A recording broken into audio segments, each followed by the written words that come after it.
नमस्कार दोस्तों, आज हम करने जा रहे हैं संविधान स्टार्ट। और संविधान को हम एक बार संपूर्ण रूप से रिवाइज करेंगे। तो देखो, संविधान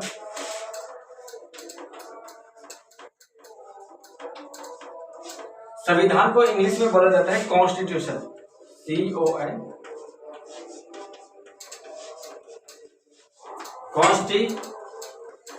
इसको कॉन्स्टिट्यूशन बोला जाता है, ठीक है। और इस कॉन्स्टिट्यूशन शब्द की जो उत्पत्ति है लैटिन भाषा की, लैटिन जो भाषा है उसके कॉन्स्टिट्यूट से हुई है।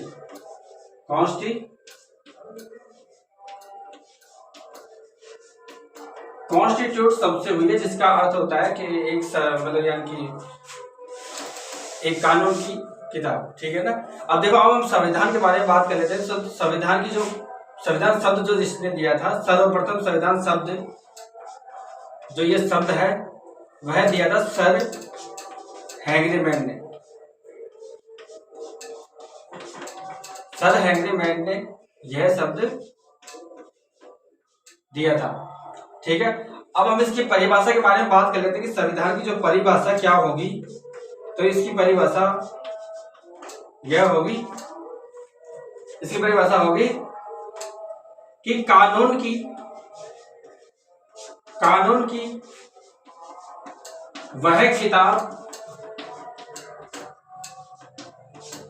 वह किताब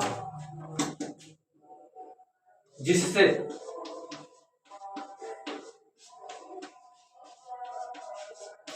किसी देश या राज्य का शासन चलाया जाता हो,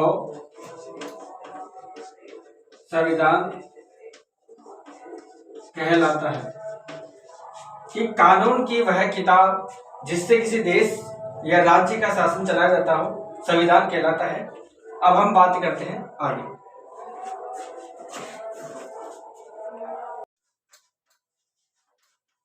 संविधान का विकास और जो दूसरा जो भाग हो गया वह हो गया निर्माण। संविधान का निर्माण, देखो, संविधान का विकास ये अलग भाग है और संविधान का निर्माण। अब इनको हम अलग अलग पढ़ते हैं। तो सबसे पहला जो है हम टॉपिक ले लेते हैं, वह ले लेते हैं संविधान का विकास किस प्रकार से हुआ। तो इसको हम देखेंगे। देखो, संविधान के विकास के बारे में अगर हम बात करते हैं तो सबसे जो पहले जो बात आ जाती है वह आ जाती है 1591। 1591 के अंदर देखो क्या हुआ था। एक ब्रिटेन व्यक्ति था और ब्रिटेन व्यक्ति का नाम था रोल्फ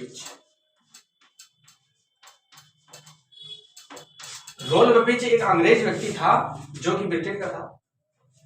यह ब्रह्मांड की यात्रा वृत्तांत के लिए निकला हुआ था, मतलब यानी 1591 की बात थी।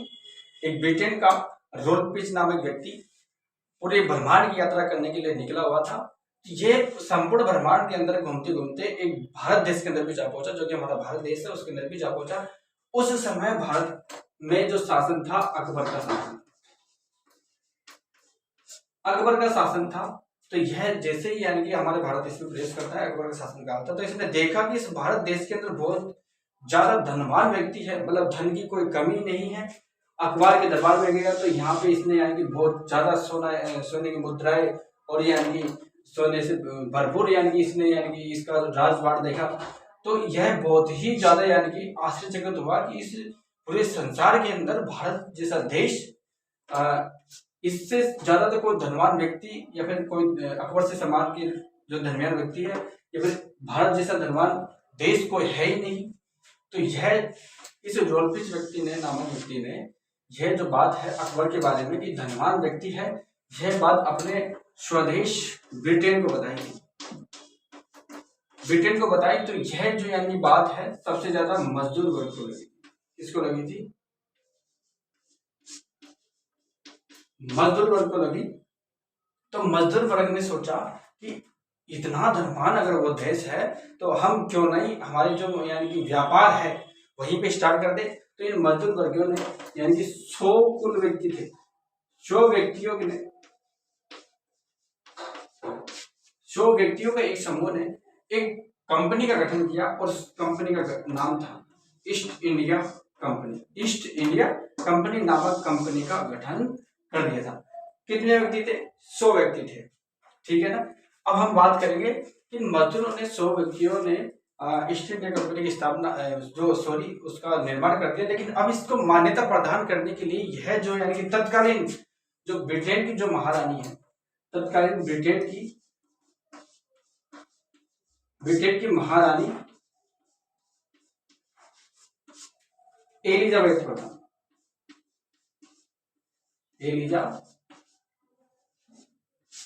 एलिजाबेथ प्रथम से यह मंजूरी मांगने के लिए चले गए। तो एलिजाबेथ ने इस ईस्ट इंडिया कंपनी को मंजूरी प्रदान की थी। कब की थी? तो वह इन्होंने की थी 31 दिसंबर 1600 ईस्वी को। 31 दिसंबर 1600 ईस्वी को इस महारानी एलिजाबेथ प्रथम ने ईस्ट इंडिया कंपनी को क्या दे दी? मंजूरी दे दी। ईस्ट इंडिया कंपनी क्या दे दी? मंजूरी। EIC की क्या हो गई? स्थापना हो गई, ठीक है। ईस्ट इंडिया कंपनी की इन्होंने स्थापना कर दी। अब यह जो कंपनी है ईस्ट इंडिया कंपनी एकदम तैयार हो गई भारत में जाने के लिए। बहुत ही ज्यादा उत्साहित हो रही थी भारत में जाकर के व्यापार करने के लिए। तो इन्होंने अपना जो यानी कि व्यापार स्टार्ट करने से पूर्व भारत के भी यानी कि शासक जो थे अकबर, उनसे भी इनको अनुमति लेनी जरूरी थी। तो इन्होंने इस ईस्ट इंडिया कंपनी की ओर से यानी कि जो एक प्रथम जो राजदूत भेजा गया था वह भेजा गया था 1608 के अंदर। 1608 में प्रथम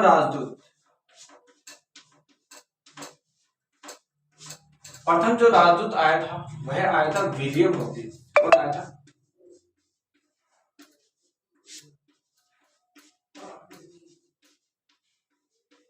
विलियम हॉकिंस आया था। अब यह जो विलियम हॉकिंस अकबर के समय आया था, अकबर ने इसे अनुमति दे दी। फिर क्या है कि यानी विदेश से आया था। अब अकबर जो उस समय की बात है तो अकबर बहुत ज्यादा यानी कि नशा पान करता था, यानी दारू वारू पीता था। तो ये जो विलियम हॉकिंस है ना, विदेशी यानी कि जो शराब है उसको लेके आया था। तो अकबर को बहुत ही मगन करके जो यानी कि अपनी ईस्ट इंडिया कंपनी की जो मंजूरी है वह प्रदान इसने कर ली थी। तो इस हॉकिंस ने अकबर से 400 बीघा जमीन और 15 साल के लिए अनुमति ले ली। 15 वर्षों तक इस ईस्ट इंडिया कंपनी को भारत में व्यापार करने की अनुमति ले ली और 400 बीघा जमीन की भी इन्होंने अनुमति ले ली थी। उसके बाद देखो आ जाता है हमारा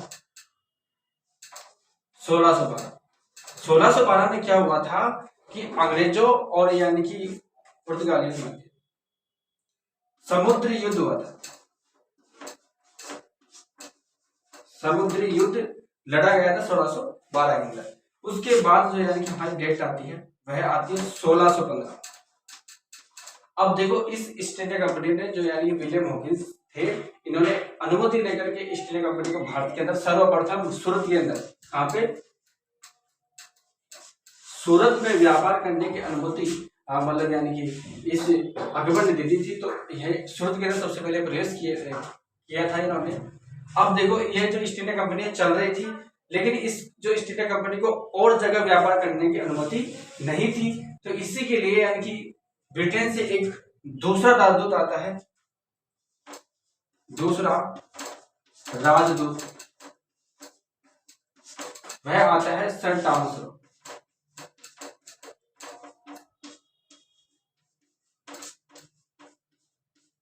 सर टॉमस रो जो कि 1615 में भारत के अंदर आता है।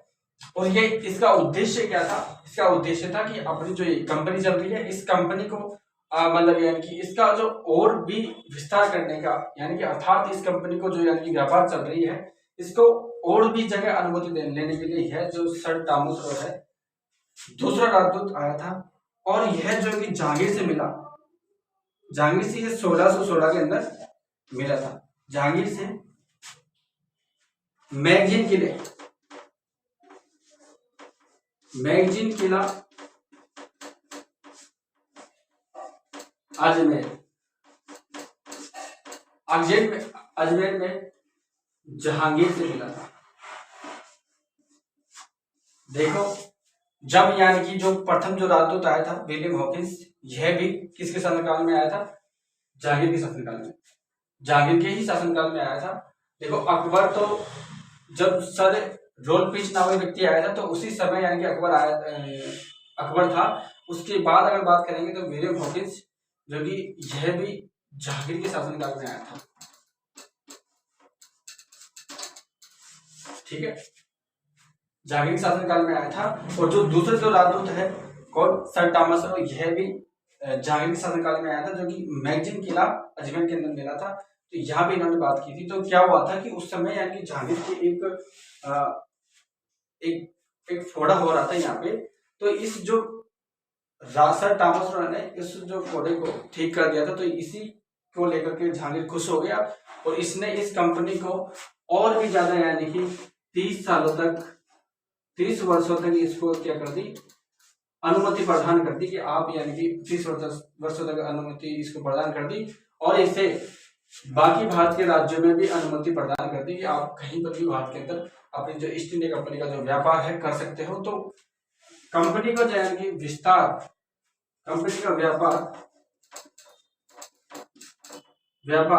बढ़ाने, व्यापार विस्तार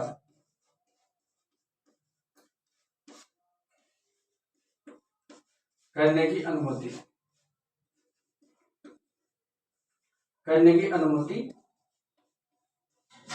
दी इन्होंने। ठीक है ना। अब जो जहांगीर है उन्होंने यानी कि इनको कंपनी को भारत के विभिन्न जगहों पर व्यापार करने की अनुमति दे दी।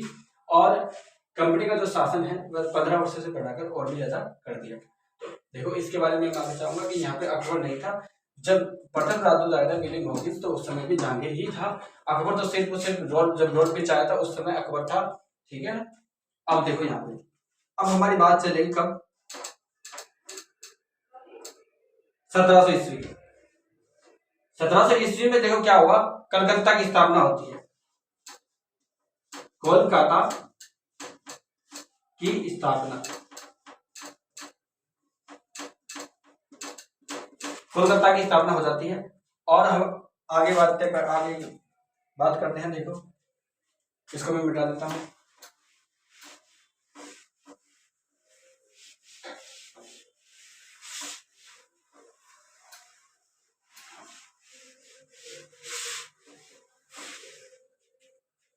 सत्रह सौ तक हमने बात कर ली थी। अब आ जाता है हमारा 1707। 1707 में देखो क्या हो जाता है कि जहांगीर की मृत्यु हो जाती है। जहांगीर की मृत्यु हो जाती है। उसके बाद जो यानी कि 1717 ईस्वी, इसमें एक दस्तक पत्र जारी हुआ था। दस्तक पत्र जारी हुआ था। उसके बाद अगर हम बात करते हैं तो 1717 हो गया। उसके बाद हम बात करें इसके बारे में कि 1757 के बारे में बात करते हैं। 1700 इसके अंदर जो ज्ञान की हुआ था प्लासी का युद्ध। प्लासी का युद्ध उस समय जो यानी कि प्लासी के अंग्रेजों की तरफ से जो यानी कौन थे? क्लाइव थे। क्लाइव उसकी तरफ से थे। उसके बाद अगर बात करते हैं तो 1761 इसमें पानीपत का तृतीय युद्ध लड़ा गया। उसके बाद हम बात करते हैं 1764 में जो कि यानी कि उसके बाद हो जाता है हमारा बक्सर का बक्सर का युद्ध लड़ा गया था। और इन्हीं के बाद हम बात करते हैं इसके बारे में कि फिर हमारा जो है कि जो ब्रिटिश कंपनियों की तरफ से जो हमारा किया जाता है 1773 का रेगुलेटिंग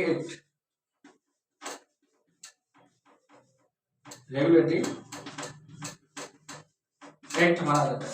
देखो एक बात मैं आपको बताने भूल गया कि जो संविधान जो शब्द है, संविधान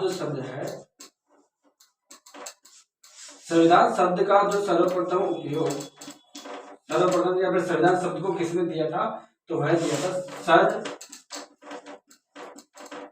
हेनरी मैन ने। सर हेनरी मैन ने संविधान शब्द का सर्वप्रथम प्रयोग किया था, तो ये बड़ा इंपॉर्टेंट है। देखो अब हम बात कर लेते हैं रेगुलेटिंग एक्ट के बारे में। तो रेगुलेटिंग एक्ट के अंदर देखो क्या हुआ था कि यह ब्रिटिश के जो है उपरांत ही चला था।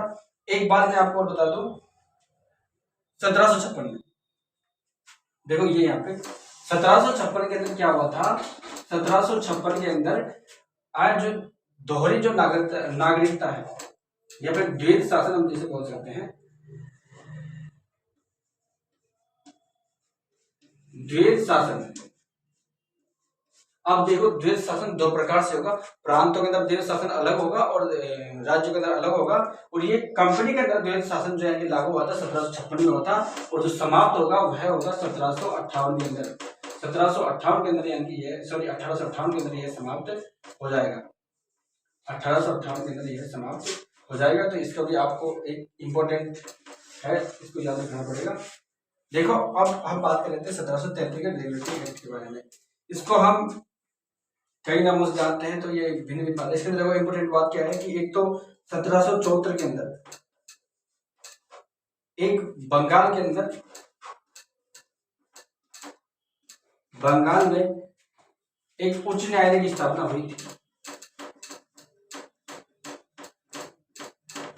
उच्च न्यायालय की स्थापना हुई थी। उसके अंदर जो प्रथम जो यानी कि फर्स्ट जो यानी कि न्यायाधीश था sir Elijah Impey, sir Elijah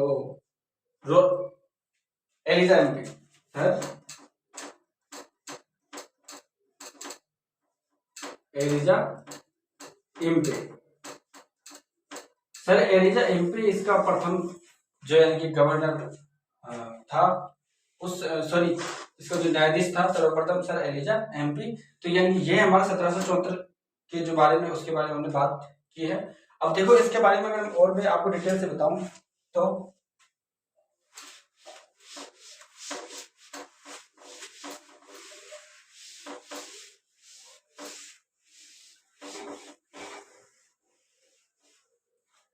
फिर आएगा हमारा 1781 का, 1781 का सेटलमेंट एक्ट।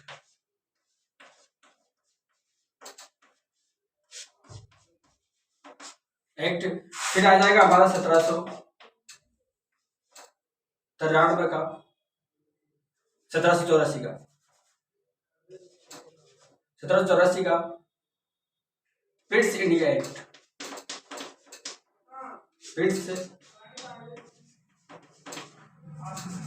India act. उसके बाद हमारे चार जो है कि चार्टर एक्ट हुए थे। उन चार चार्टर एक्टों के बारे में आपको बता दूं। एक तो हुआ था 1793, एक हुआ था 1813, एक हुआ था 1833, एक हुआ था 1858। ये चारों ही जो है कि चार्टर एक्ट हुए थे, चार्टर एक्ट हुए थे। तो इनके बारे में हमने जाना। अब हम इसको विस्तार रूप से एक एक को हम पढ़ते हैं।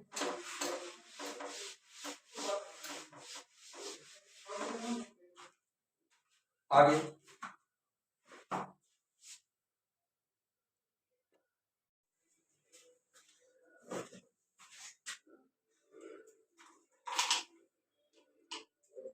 जैसे कि अभी अभी हमने जो 1784 का एक्ट पढ़ा था, उसके बाद जो चार्टर एक्ट आते हैं उनके अंदर देखो क्या है मुख्य बातें।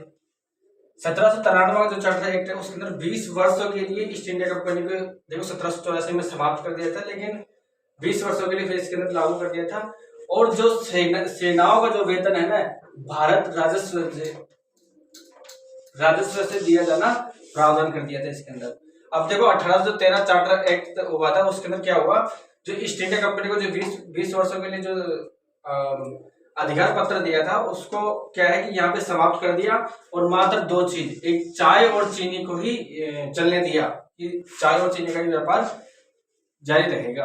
उसके बाद देखो 1833 का जो चार्टर एक्ट है उसके अंदर ईस्ट इंडिया कंपनी को वापस से पुनः से यानी कि अधिकार पत्र दे दिया 20 वर्षों के लिए, और जो भारत का जो गवर्नर जनरल है उसकी यहाँ पे स्थापना कर दी। तो भारत का गवर्नर जनरल केनिंग था। कौन था प्रथम? केनिंग हुआ था, ठीक है। उसके बाद देखो 1853 में क्या होता है कि 1853 में सर्वप्रथम डलहौजी के समय वायसराय गवर्नर जनरल डलहौजी के समय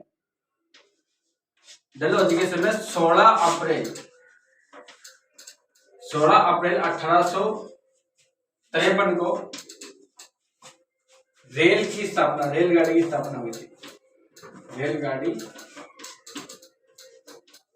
चली जो कि मुंबई से थाने के बीच 32 किलोमीटर यह रेलगाड़ी चली थी।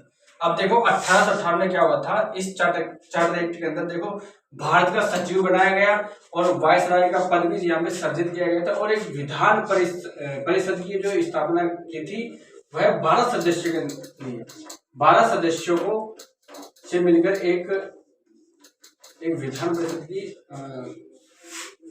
व्यवस्था यहाँ पे की गई थी।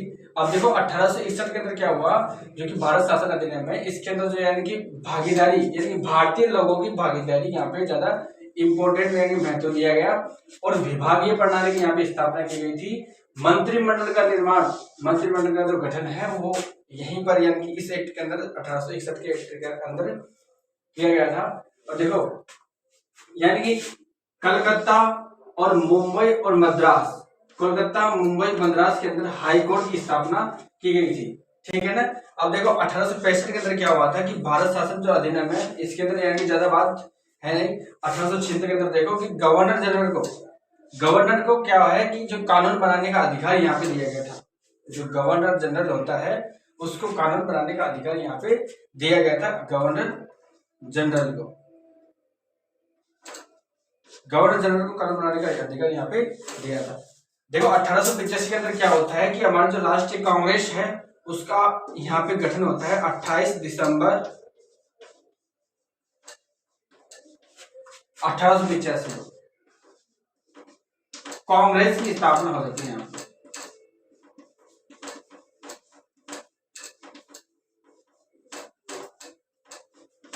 कांग्रेस की स्थापना या कांग्रेस का गठन हो जाता है। देखो 1892 में क्या हुआ कि अप्रत्यक्ष निर्वाचन की शुरुआत हुई थी। अप्रत्यक्ष निर्वाचन यहाँ पे हुआ था 1892 में। अब देखो 1919 में देखो क्या हुआ, 1919 का अधिनियम को हम बोलते हैं कि मार्ले-मिंटो सुधार अधिनियम। सॉरी 1909 के अधिनियम को हम बोलते हैं मार्ले-मिंटो सुधार अधिनियम। अब देखो 1909 के जो मार्ले-मिंटो सुधार अधिनियम में ये मार्ले तो है सचिव जॉन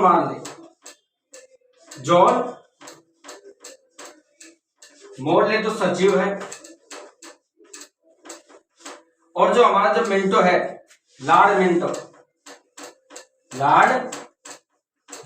है ये है वायसराय।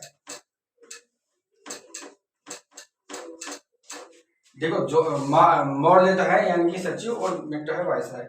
इनके ही तहत यानी कि यह जो अधिनियम है जो अष्टजिला समिति के तहत इस मार्ले-मिंटो सुधार अधिनियम का जो गठन किया गया था। इसके अंदर क्या हुआ कि संप्रदाय जो निर्वाचन प्रणाली है उसको यहाँ पे लागू किया गया था, जिसके अंदर यानी कि एक तो हमारे आ जाएंगे क्या बोलते हैं मुसलमान और ईसाई और सिख, इन सभी के लिए यहाँ पे संप्रदाय निर्वाचन प्रणाली की शुरुआत हुई थी। अब यहाँ तक का हमने देख लिया। अब इसके बाद हम 1919 और 1935 का अधिनियम पढ़ते हैं।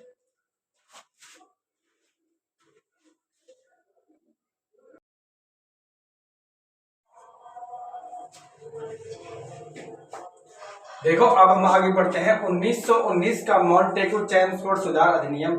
इसके अंदर जो यानी कि सचिव होते हैं वो होते हैं मॉन्टेग्यू, और चेम्सफोर्ड जो क्या है वाइसराय है। भाई ये तो सचिव है और ये है वाइसराय,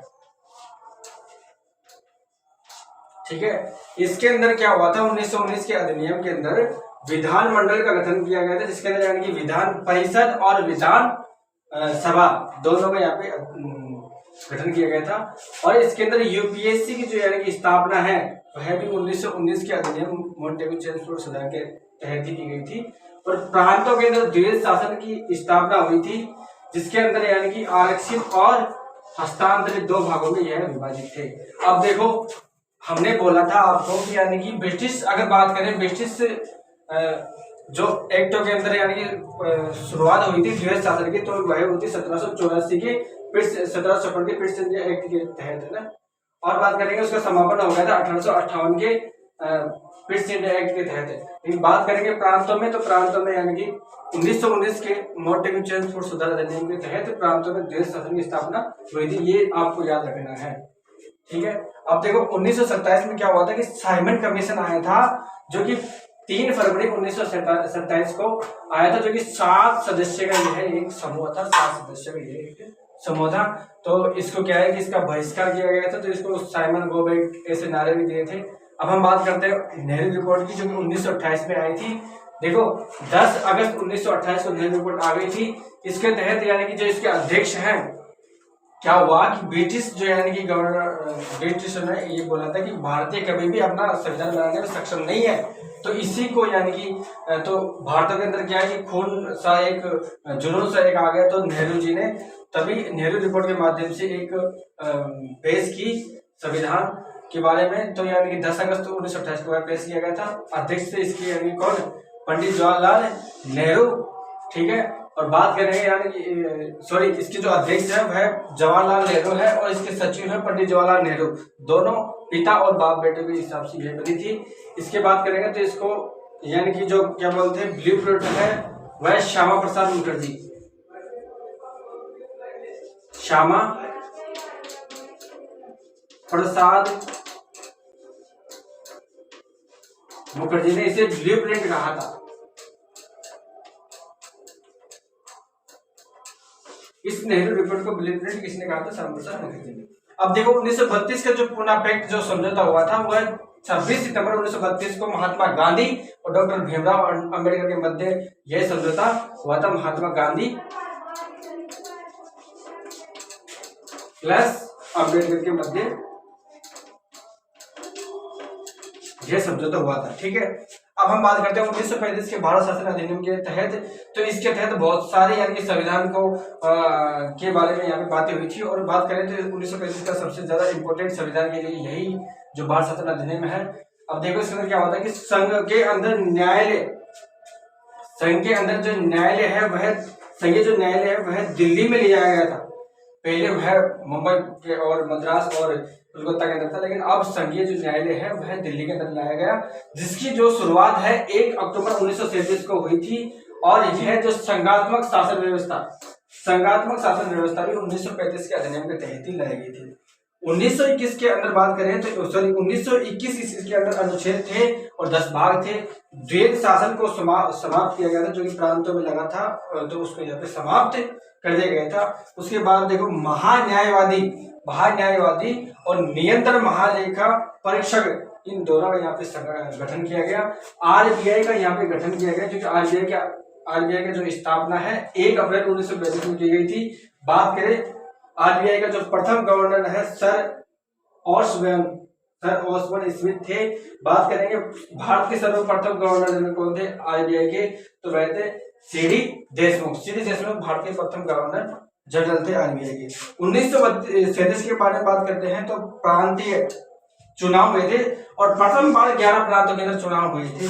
बात करेंगे कि यानी कि अगर 22 दिसंबर 1939 को क्या हुआ था, मुस्लिमों के लिए जो मुक्ति दिवस है ना, वह पहली बार 22 दिसंबर 1939 को मनाया गया था। तो तब से मुक्ति दिवस 22 दिसंबर को मनाया जाता है। अब हम और भी यानी कि संविधान के बारे में जो विकास चल रहा है इसका, उसके बारे में थोड़ी सी और बातें रह गई, तो उसके बारे में हम जान लेते हैं।